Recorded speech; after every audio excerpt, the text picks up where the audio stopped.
जी जिस तरह से ये एक हादसा ही हुआ है, शहीद हुए हैं करण सिंह यादव, जी। तो आप उनके पापा जी कब से उनकी ज्वाइनिंग होती है, एक बार आप बताएंगे? उसकी भर्ती प्रक्रिया तो पहले हो गई थी, लेकिन ज्वाइनिंग 21 मार्च 2018 होती। ये आर्मी में? नहीं, आर्मी में थे। रानीखेत सेंटर था, BRO दादरी से भर्ती हुए थे। तो उसके बाद में ड्यूटी कहाँ चल रही थी? वैसे तो पोस्टिंग होती जाती रहती है, लेकिन फ़िलहाल कमांडो कोर्स के लिए बेलगांव गए हुए थे। तो वहाँ पे ये हादसा हुआ। जी। किस तरह से हुआ, कुछ आपको इन्फॉर्मेशन मिली हो, फ़ोन आया हो, किस तरह से आपके पास फ़ोन आया?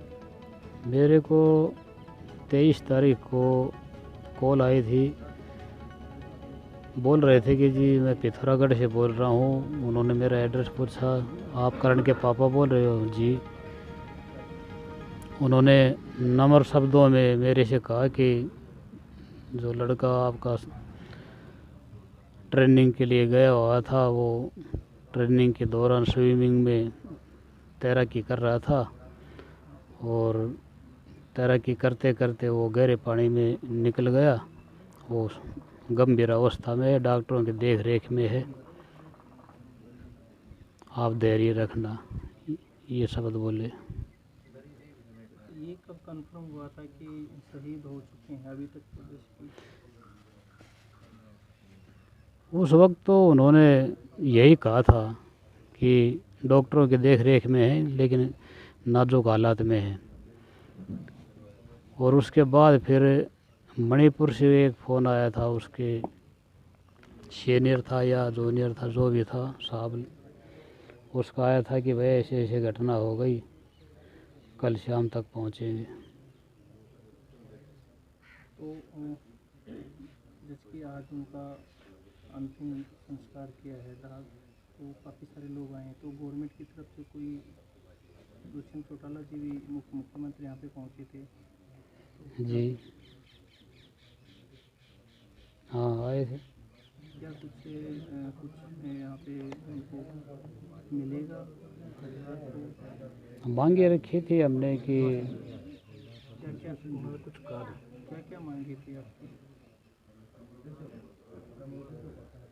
बता दो, देख के बता दो, कोई दिक्कत नहीं। एक बच्चे के नाम से आप बताइए, क्या क्या दुष्यंत जी पहुँचे थे यहाँ पे मुख्यमंत्री, तो क्या क्या प्रावधान रखे थे सामने?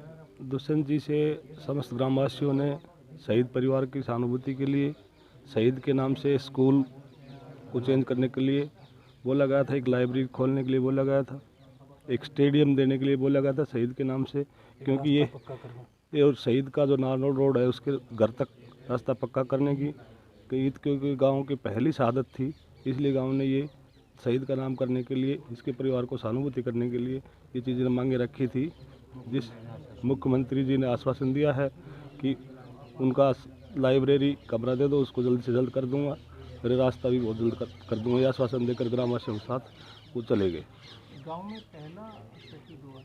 ये हमारे गांव में पहला ही शहीद हुआ है। इससे पहले बाबा जिंदा की बड़ी कृपा थी, ये पता नहीं कैसे अब उनका जो से हमारे ऊपर सर से हाथ उठ गया। ये पहला ही हादसा शहादत हुई है हमारे गांव में, आज से पहले कोई ऐसा काम नहीं हुआ। प्रदीप जी, एक बार उनके जीवन शैली के ऊपर कुछ प्रकाश डालेंगे? उनका जन्म कब हुआ, शादी कब हुई, किस तरह का उनका जीवन यापन रहा? उसका जन्म 1 फरवरी 98 को हुआ था। बचपन से ही पढ़ाई में होशियार, खेल कूद में अव्वल रहने वाला था, और खेल पढ़ते पढ़ते ही उसने नौकरी की कोशिश की। कितनी एजुकेशन की थी उन्होंने? कितनी पढ़ाई की? +2 करने के पश्चात उसने ITI में एडमिशन लिया था, मशीनरी की तरफ से, लेकिन टेक्निकल की तरफ से, लेकिन उसने 4 महीने ही ITI की, फिर वो भर्ती देखने लग गया, भर्ती में वो सिलेक्शन हो गया। फिर उसके बाद में जिसकी पढ़ाई के बाद में सिलेक्शन हो गया, तो उनका सिलेक्शन DRDO दादरी के यहाँ से हुआ था। जी। ट्रेनिंग कहाँ रही उनकी? रानीखेत।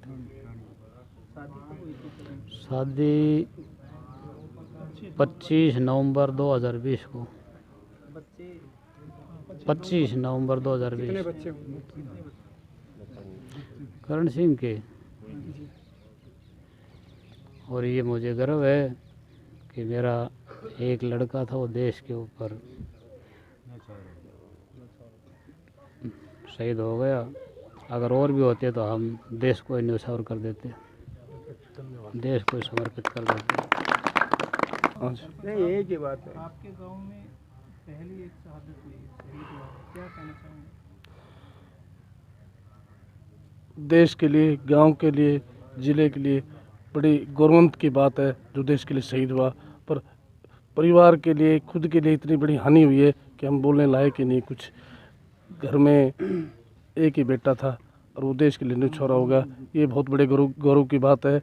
बाकी पीछे परिवार को बड़े दुख देकर चला गया। प्रदीप जी के कितने बच्चे थे? एक तो लड़का बता रहे हैं, 2 लड़की हैं, एक लड़का। दोनों लड़की शादीशुदा। साहब क्या कहना चाहेंगे? पहली शहादत हुई है गाँव में। गांव में जी हमारे में पहली शहादत है। हमारे गांव को बड़ा भारी गर्व इस बच्चे के लिए इसलिए है कि जिसके बाप ने अपने कलेजे से निकाल कर देश की रक्षा के लिए भेजा और उसका बच्चा देश के लिए शहादत जो दी है, ये बड़े गर्व की बात है। और हम इसके पिताजी की बहुत बड़ी एक हिम्मत समझते हैं कि जिसके पास एक बेटा है और वो 3 दिन से एक आंसू आँख में नहीं है और वो देश के लिए आज भी समर्पित अपने बच्चे को जो करके गौरवान्वित हो रहा है, इसमें हमारे पूरे गांव को बहुत भारी वैसे तो नुकसान भी है और गर्व भी है कि जिसका एक बेटा हो और वो आज जो है देश के लिए न्यौछावर हो रहा है। जैसे कि आपके क्या विचार हैं कि ये शहादत हुई है, इसके बारे में क्या कहना चाहिए?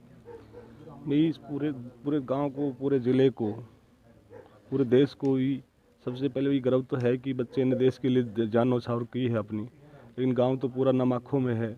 पूरे गांव में पहली ही कहानी है। पूरा गांव 3 रोज से दुखी है।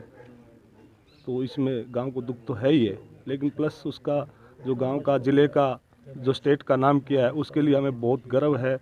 हम छाती उठा के, हाथ उठा के दिखा सकते हैं कि हमारे गांव का एक शहीद देश के लिए जान दे करके आया और उसके नाम अमर रहे। ये हमने ऐसा कुछ करके नारे भी लगाए और उसका दाह संस्कार भी किया।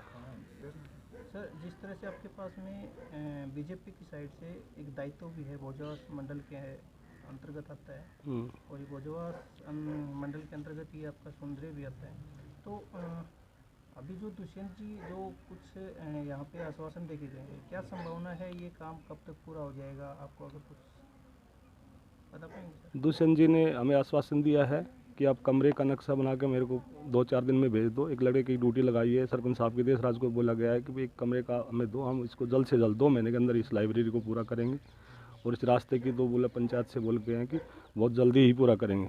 प्लस में ये भी बोल के गए हैं कि इस परिवार में पहले तो सेंट्रल गवर्नमेंट की जिम्मेदारी बनती है, जो हमारे बच्चे की पुत्रवधू बची है उसको नौकरी और उसमें ये भी बोला गया है अगर उससे नहीं होता है और वो हरियाणा सरकार की नौकरी चाहेगी तो हम हरियाणा सरकार की नौकरी दिलाने का पूरा प्रावधान करेंगे।